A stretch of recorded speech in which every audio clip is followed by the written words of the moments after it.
ช่วยคุณตาคุณยายลงไร่ลงสวนมันอย่างเงี้ยนะทำได้เหรอ ทำได้ค่ะมันไม่ยากใช่ไหมมันก็มันก็ไม่ยากหรอกค่ะแต่แค่ว่ามันก็ทำการแดด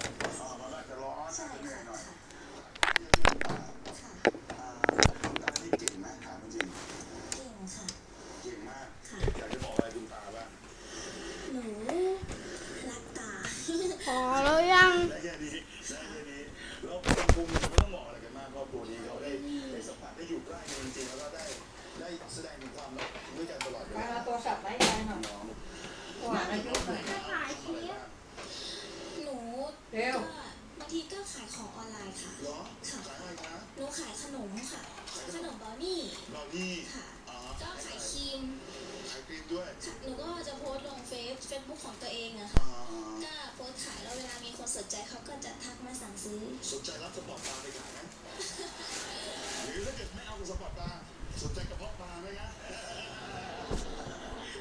เอาล่ะคือมีโอกาสที่ทำอะไรได้เดี๋ยวเข้าแล้ว มีอะไรที่พอจะ เดี๋ยวรีโมท เป็นเงินไปต่อเงินได้ก็ รีโมทหนึ่ง วันนี้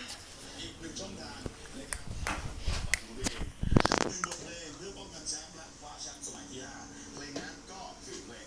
คืนนี้เมื่อปีกายค่ะโอ้โห